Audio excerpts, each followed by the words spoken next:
चार सुख में एक आध सुख मिलता है, लेकिन चारों सुख जिसको हो गया समझो कि इस धरती पर उसको स्वर्ग है।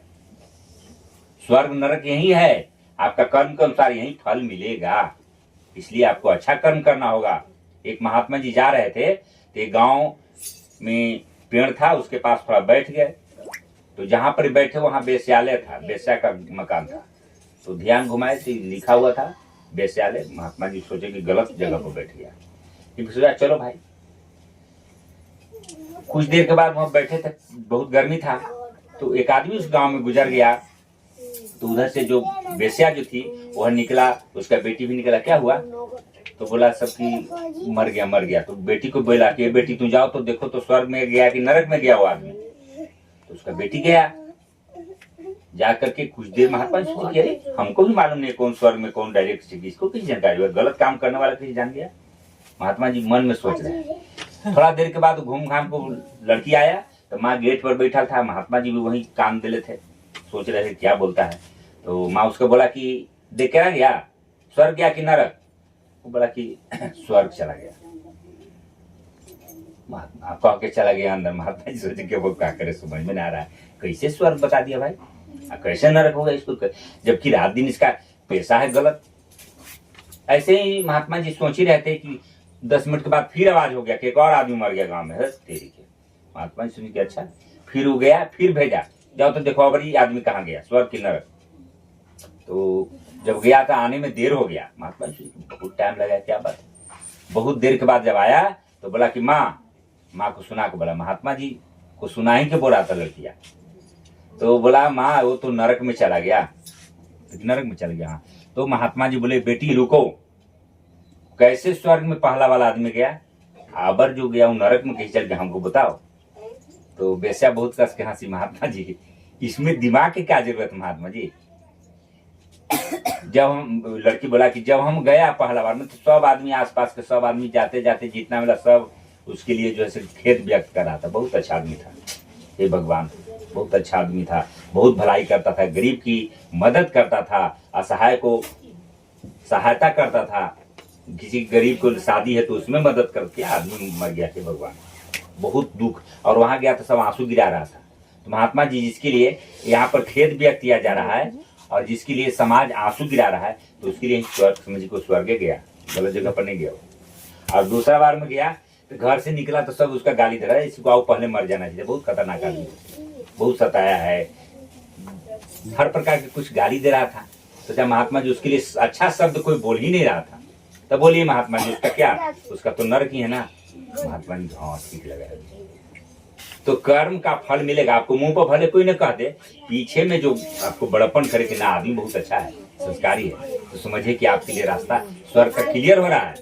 स्वर्ग क्या है?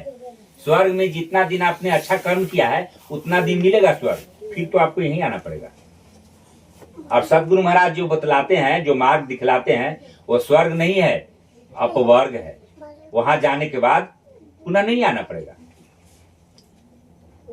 जैसे जितना दिन आपको महीना मिलता है तो पैसा जब तक है, जब तक ऐश्वर्य करते हैं, पैसा खत्म हो गया तो फिर कमाने चले जाएंगे, मेहनत तो करना पड़ेगा ना भाई। तो इस तरह स्वर्ग में जितना आपने अच्छा कर्म किया, दान पुण्य किया है, साधु संत को सेवा किया, उतना दिन आपको वहां अच्छा मिलेगा।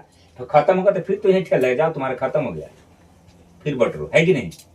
इसलिए गुरु महाराज जो बताते हैं, जो मार्ग हम लोग को दिए हैं, वह स्वर्ग से भी महान है, अपवर्ग है। वहां जाने के बाद जीव को फिर आना नहीं पड़ता है, वहीं सब कुछ, सारा सुख सुविधाएं वहीं उपलब्ध मिल जाती है, क्योंकि उसने कर्म किया है। सबको संभव नहीं है। गुरु जो होते हैं ब्रह्मा विष्णु और महेश से भी बड़े होते हैं, क्योंकि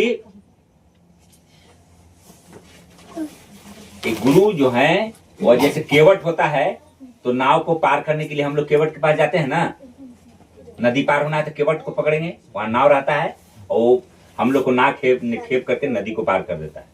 तो गुरु महाराज वैसे ही होते हैं, ये छोटा मोटा सागर को पार करने वाला केवट, लेकिन सदगुरु महाराज जो होते हैं वो भव सागर को पार करने वाले होते हैं। भव सागर, दुख का सागर, उसको पार कर देते हैं सदगुरु महाराज।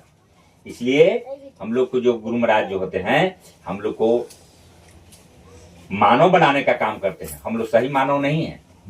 जब तक हमें वो ज्ञान नहीं मिलेगा, जब तक हम मानव का धर्म नहीं निभा रहे हैं, गुरु महाराज कहते हैं मानव का धर्म निभाओ। क्या मानव है? अपने आप को जानो। हमें पता ही नहीं है किस लिए इस धरती पर आए हैं, और ये भी पता नहीं कि मरने के बाद कहाँ जाएंगे। तो उसी को जनाने के लिए तो सदगुरु महाराज आए हैं कि हमें एक दिन वहीं जाना है जहां से हम आए हैं। भव सागर से पार करने का काम गुरु ही करते हैं। ज्यादा समय नहीं लेकिन एक छोटा एक दृष्टांत को देते हैं। एक आदमी जो था वह संपत्ति तो उसे पूरा था, लेकिन भगवान की भक्ति नहीं करता था।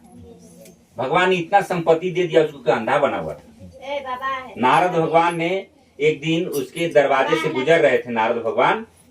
तो नारद भगवान सोचे कि इसको दौलत इतना हमने दिया गया है, लेकिन इसका भगवान के बारे में भक्ति इसके अंदर में नहीं है, तो सब बेकार है कि नहीं। तो भगवान नारद जी आए तो साधु समझ के उनको प्रणाम किया। वो नहीं जाने कि नारद भगवान है। सेठ बोला कि प्रणाम महात्मा, बैठिए। सेवा सत्कार किया। तो महात्मा जी बोले कि तुम भगवान का भजन करते हो ना? भजन कहाँ करते हैं, वो तो आप जैसा महात्मा तो बहुत कम मिलते हैं ना, आते हैं। तो ये काम करो, ये सब संपत्ति तो एक दिन नष्ट हो जाएगा, जानते हो ना? तो कि हाँ तुम मेरे साथ चलो, अब तुमको परम पिता परमात्मा के धाम तक पहुंचा देंगे। ऐसा मेरे पास है सामर्थ्य। तो कहा कि महात्मा जी अबरी में आइएगा ना तो चलेंगे, क्योंकि हमको 4 गो बेटा है, 3 गो लड़का बच्चा सब है। उस छोटकों के शादी कर दिए हैं, लेकिन उसका बाल बच्चा नहीं है। तो अपना आंख से देखना चाहते हैं उसका लड़का बच्चा। तो उसके बाद चारों अपना अपना घर 4 किता बना देंगे, अपना रहते रहेगा। महात्मा जी की वो नहीं समझा कि नारद भगवान है। महात्मा जी फिर वहां से विदा होकर चल दिए। महात्मा जी सोचे कि इसके अंदर में बहुत ज्यादा जो है धन का और इच्छा है। ठीक है। तो कुछ दिन के बाद नारद भगवान 5-6 महीने के बाद फिर उसी रास्ते से आ रहे थे। सोचे कि सेठवा के पास चलते हैं। हाँ, तो जब वो बोला ना कि हमको एगो लड़का छोटा वाला को बाल बच्चा हो जाएगा तो चलेंगे, तो नारद भगवान ने ब्रह्मा को ध्यान किया। आगे जाकर के ब्रह्मा जी से बोला कि वो सेठ जी का एक छोटा लड़का है, उसका बाल बच्चा का देखिए क्या है। तो बोला कि उसका तो नेक्स्ट साल में उसको 2 जुड़वा बच्चा है। कहेंगे वो एक क्या मांग रहा है, 2 उसको देने जा रहे हैं। तो नारद जी बहुत खुश है। ठीक है, ठीक है। तो 6 महीने जब समय पूरा हुआ, महात्मा जी समझ गए होंगे, समझ गए कि अब उसका बच्चा हो गया। तो आए, उसी रास्ते से आ रहे थे। तो पलना पर दोनों लड़का खेल रहा था, और वही सेठवा जो था बैठ के खिला रहा था। नारद जी तो समझ गए, तो जान ही रहे थे कि इनकी सेठ जी। तो हाँ महात्मा जी प्रणाम। ये बच्चा अति छोटा वाला का बहुत खुशी है महात्मा जी, 2 गो भगवान दे दिया, बहुत अच्छा लगता है। अच्छा लगता है ना? हाँ, तब चलो बाल बच्चा को ऊपर जिम्मेदारी दे दो, चलो मेरे साथ तुमको भगवान के धाम पहुंचा देते हैं। कहा कि देखिए ना अबरी आइएगा तो चलेंगे। और 3 किता मकान है, किताब बनाने के लिए तैयारी करें। आगे तो वहाँ बनाएंगे तो 4 किता हो जाएगा। तो हमारा मरने के बाद भी या हमारा जाने के बाद लोग गाली नहीं देगा। 3 किता रहेगा तो विवाद करेगा कि चौथा की कहाँ मिलेगा।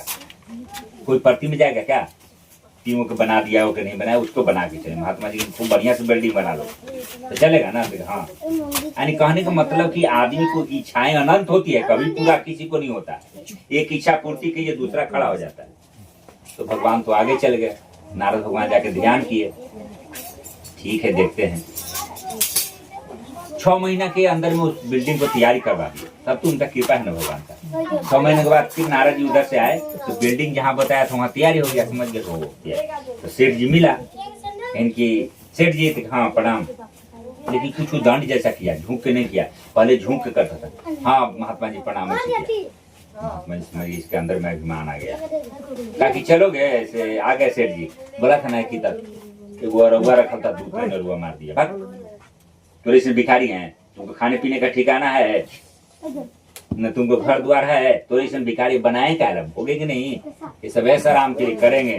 तुम जाओ जाओ, तुमको घर ठिकाना नहीं है। तू जो है से फकीर है, तो इसमें फकीर बने। हमको भगवान ने पूरा दे दिया। वो तो समझा नहीं कि भगवान है। नारद जी को मारा था, नारद जी को चोट नहीं लगा, वो तो भगवान थे ना। फूल की वर्षा हुआ, आंख बंद किए, जितना गिराओ अच्छा लग रहा है। उससे पगला है, इसको मार रहे हैं, बोलता है गिराओ गिराओ।